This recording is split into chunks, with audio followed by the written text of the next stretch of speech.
The tech adept's vox grill crackled metallic and pitiless, each syllable flattening hope into ritual. They sustain the light that guides humanity. His voice rolled through the domed chamber louder than the silence of the breathing husks fixed in their thrones, louder even than the pulse of the crystal filaments that ran like veins through the floor. The air stank of disinfectant so sharp it scoured the nose, but beneath it lingered another note, faint and unsettling, as if something living still clung to the machinery. Lumen strips hummed overhead, pale and unforgiving, throwing no shadows, except the ones that seemed to shift on their own. The chamber was ringed with thrones, each carved from black material that reflected no light, and their surfaces veined with translucent crystal that pulsed faintly like arteries swollen with some alien blood. The clamps that jutted from their arms gleamed under the harsh glow, cold metal waiting for warm flesh. The adepts moved among them like insects in red robes, their limbs jerking in half-mechanical rhythm, servo hands carrying tools that hissed and clicked. The sound of metal restraints snapping into place echoed like distant gunfire, precise, final, a noise that tolerated no struggle. Needles glinted in the lumen light, too thin, too many, each one trembling slightly as if eager to pierce. I could feel the chill radiating from them even before they touched skin. The surface of the thrones, though, betrayed expectation. When one of the adepts brushed it with his sleeve, I saw the cloth darken with condensation. The material was warm. Not warm like stone under light, but warm like flesh, a dampness that suggested it was not entirely dead. The contradiction sent a tremor down my spine. Sterile smell, living touch machine that remembered blood. The adepts did not speak to us, only to their instruments. Their voices were flat numbers recited as scripture, but stripped of meaning. Resonance at 93%. Efficiency at 97%. Latency negligible.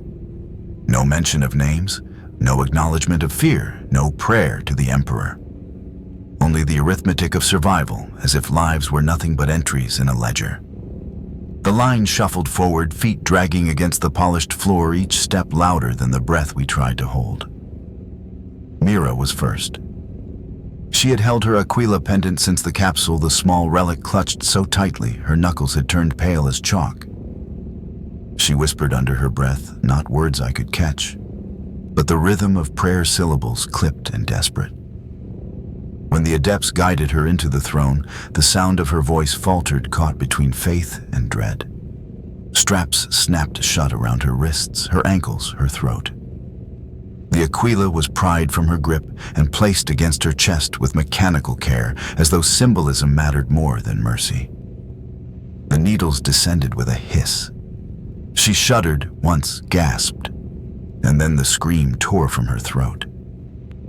It was not a cry of pain alone, but of invasion of something deeper than flesh being pierced. The crystal filaments along the throne flared light, racing like quicksilver through their veins, crawling up her limbs, burrowing into her spine. Her back arched, her eyes rolled white, and her scream echoed against the dome until it broke into sobs, then into silence. The adepts never paused. Instruments spiked, gauges rattled, and one monotone voice confirmed connection stable. Her body slumped against the throne, breath-shallow lips still trembling with half-formed prayers. The Aquila rested crooked on her chest, gleaming dully as if mocking her faith. Around us, the hum of the chamber deepened, vibrating through the floor, crawling into bone. The thrones seemed to throb in unison, their crystal filaments pulsing to the rhythm of her scream's echo. We knew then the line would not stop. One by one, we would be moved forward, stripped, strapped, pierced, and transformed into numbers on a screen.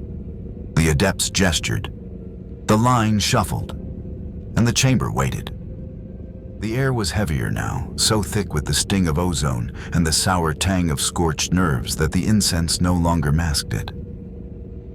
The chamber felt alive, the thrones pulsing faintly in rhythm, each one waiting hungry, expectant. adepts did not pause, did not look at us as people. They gestured, recited numbers, recorded results. The line shuffled forward. Marcus was next. His scarred hands did not tremble. The burns that had chewed at his skin years ago seemed like omens of this moment. He lowered himself into the throne without resistance, the straps binding him as if he had been shaped to fit there. His voice was rough, cracked, but steady as he muttered, "Worked with fire all my life. Fitting I become fire in the end." The adepts gave no answer. Needles slid, clamps snapped, crystal veins crawled. He did not scream.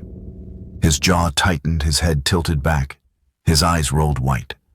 The throne lit around him, filaments racing with molten light. The instruments confirmed his surrender with a tone as indifferent as a hammer striking iron. Marcus became another fixture in the circle. The hum deepened. Helena followed. She was so young, her face still soft, with the roundness of a child not long grown, her hands small and pale in the lumen light. She trembled as she sat, her body folding into the throne, like fragile cloth fraying apart. When the clamps locked, she whimpered a sound, barely more than breath, and when the needles pierced her thin frame, convulsed like fabric caught in sudden flame. The cry that left her lips was high, sharp, and short, dissolving into silence before the throne's glow steadied. Her youth, her voice, herself, all dissolved into the hum. Dmitri came next. His augment arm ticked nervously, metal fingers tapping his thigh, as though resisting the command to still. When the clamps seized him, the augment fought servos, whining fingers clawing at air. The adepts forced the arm against the rest, locked it down, and the crystal filaments surged eagerly. They climbed his flesh, then his steel, consuming both.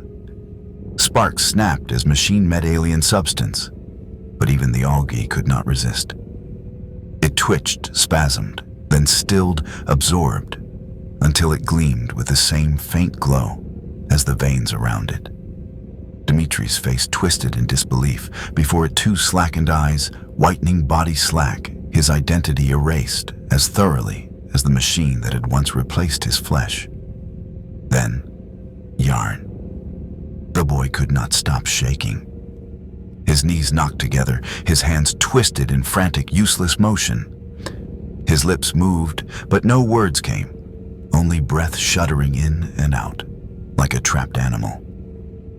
When the adepts dragged him into the throne, he struggled weakly, not in rebellion, but in terror. The clamps clanged shut, and the needles pierced his scalp, his neck, his chest. His mouth opened in a cry that never found voice. Only a silent scream stretched across his face as the crystal filaments burrowed in, cutting off the sound, swallowing it whole. His eyes bulged, then rolled upward, and what was left of his boyhood was consumed. He became another husk, breathing shallow in a throne that cared nothing for youth or fear. Senna was last of them. Age had carved her features deep, and the set of her jaw was iron. She did not move when the adepts gestured, but when they forced her into the throne, she fought. Her body convulsed against the restraints, her muscles straining her chest, heaving with breath as rough as gravel. When the needles pierced, she spat a curse, words guttural and fierce defiance in every syllable. The filaments surged, wrapping her limbs, burrowing deep. The instruments flared readings, spiking wildly, numbers shouting what the adepts never would: resistance. Her body arched, jerked, snapped against the clamps so hard the throne shuddered beneath her weight. For a moment, the filaments faltered, flickering as though her will disrupted the current. Her eyes glared alive, furious, and then at last, the glow steadied. The throne pulsed and her head sagged forward, the fight extinguished. Even defiance could not outlast the machine. And then it was done. 6 thrones glowed, 6 husks breathed shallowly, 6 souls had been erased into fuel for the light. Each different, each unique, each story carried in scars, in age, in prayer, in tremors, and all ended the same. Breathing continued. Eyes rolled white. Identity entity dissolved. The hum of the chamber was louder now, a chorus of silence, their voices stripped, but their bodies still enduring. I stood at the end of the line, the last. My skin prickled with cold sweat, my hands twitching at my sides, every nerve alive with dread. The weight of 6 lives pressed against me, 6 ends carved into the air, inevitability heavy, as the clamps that waited opened behind me. The adepts turned at once, their masks eyeless, their augment lenses glinting. In unison, their vox voices intoned the single word: proceed. The throne was warm. Too warm. When Kalen sat, he felt it shift beneath him, almost a pulse, almost a breath, as though the black stone and crystal filaments were not dead matter, but some hybrid of flesh and machine. The clamps snapped shut across his wrists and ankles with a finality that made his chest tighten. Then the needles came sliding with mechanical precision, slipping into his arms, his neck, the base of his skull. The sting was sharp, electric, but the greater terror was not the puncture, not the invasion of his flesh. It was the awareness already inside. Something was waiting in the crystal. His vision blurred as the filaments lit. His body arched as cold fire ran through him, each nerve spiking, each muscle twitching. And then the memories began to sift. He did not summon them, but they came anyway, plucked out one by one, stripped and examined like items on a conveyor. He saw the plast steel roofs of Gamma 7 under rain droplets pattering in irregular rhythm, the sound that had lulled him to sleep when nothing else could. He saw his hands guiding a grinding wheel back into alignment, the spark of pride in knowing that without him, the factory line would falter. He tasted meat on Foundation Day, rare, rich, so unlike the ash of corpse starch savored with hunger that still lingered. He saw her face, the girl who had smiled at him for 3 weeks, before she was reassigned, before she vanished into the tide of the Imperium. 3 weeks of joy, catalogued now, tagged prepared for consumption. Each memory was pulled away, flattened, stripped of warmth, reduced to data and essence to feed the current. His heart hammered. His lips moved, but the straps silenced him, kept his body pinned. The adept spoke above him, numbers ticking like metronomes. Resonance 98, efficiency stable, latency minimal. Their words were cold, mechanical, irrelevant to what was happening inside him.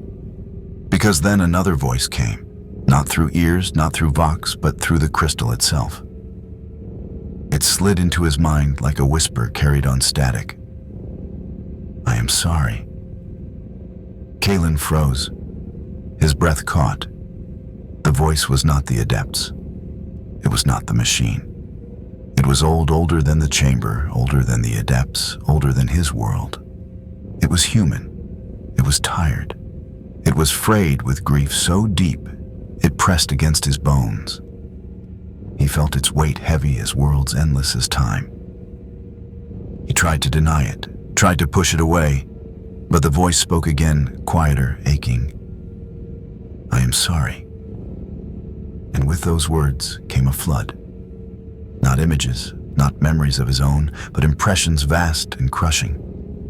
Faces, millions, no billions, names spoken, and lost each one a thread woven into a tapestry of sacrifice.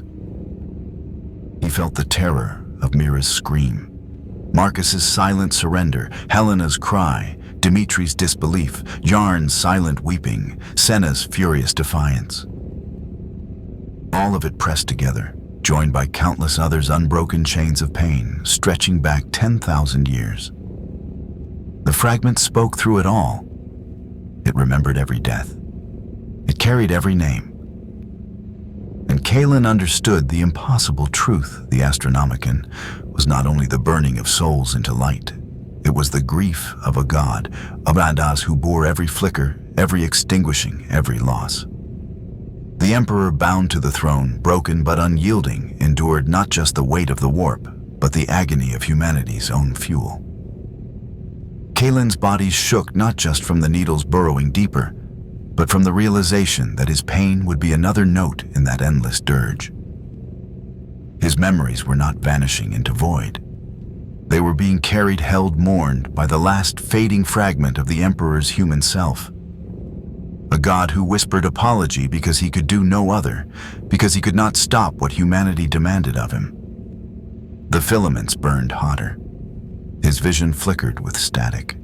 His sense of self frayed at the edges, peeling like old paint under relentless fire.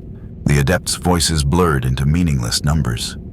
The chamber hummed like a living heart. And still the whisper lingered softer now. Barely audible, "I am sorry."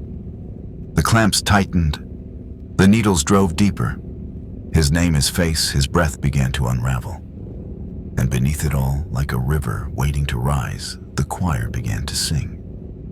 The pain receded, not vanished, but thinned into a distant echo, as if his body had been left behind, and only the residue of sensation clung to him. In its place came light. Not the lumen glare of the chamber, but something vaster, brighter, threads of psychic fire weaving through him, binding him to others. Kalen felt the strands attached, stretching, pulling, and then he was not alone. Mira was there, not her body, not her scream, but her essence distilled into a line of clarity. Her analytical mind, trained on data slates, now turned to smoothing the torrent of energy, calculating balance, without numbers, guiding the stream with precision, as natural as thought. Marcus followed heavy, grounded a weight of steady resolve. Where the current surged too hard, his presence anchored it, absorbing, holding a bulwark against collapse. Helena flickered softly, fragile yet luminous, her youth transmuted into a brightness that steadied the weave, her fear stripped away, leaving only the quiet glow of endurance. Dimitri was sharp, jagged, his augment arm reduced to pattern, but his stubborn will laced through the current, resisting dissolution, until resistance itself became strength. Yarn's thread quivered, thin, trembling, but it was there, a faint vibration that reminded the whole choir of what it meant to fear to feel. Senna pulsed fierce and irregular, even absorbed her defiance, lingered, flaring a spark that made the light blaze brighter whenever it threatened to dim. All of them distinct, all of them dissolved, yet their essence remained threads in the weave, stitched into a tapestry greater than any single life. Kalen was among them now. He felt their presence, and through them, the shape of the galaxy opened before him. It was not stars, not worlds, not ships, but arteries. Arteries of light, pumping, pulsing, stretching through the void. Ships moved along them like blood through veins, thousands upon thousands of vessels, their hulls heavy with humanity's weight, their destinations carried by this burning light. He felt each arrival, each voyage like a ripple down his spine, each course correction, a shiver, each translation, a pulse. All of it bought, all of it paid for, by souls like his, by the fire of lives consumed in thrones. His fear shrank in the immensity of it. The horror of clamps and needles, the memory of screams and restraints, all of it dulled, replaced by the sensation of belonging. He was no longer just Kalen Voss, worker of Gamma 7. He was a thread in the choir, and the choir was function. It hummed steady, it burned bright, it carried the Imperium forward across the dark sea. Warmth replaced dread, and he felt it suffuse him, not comfort exactly, but purpose. The Astronomican was not only sacrifice, it was cohesion, connection, something vast enough to turn death into meaning. And then, as the choir stabilized, another presence brushed across them. Vast, terrible, incomprehensible, yet inescapable. The Emperor. His attention was like a sun, tilting toward them, a gravity that bent thought, a tide that pulled every thread into its orbit.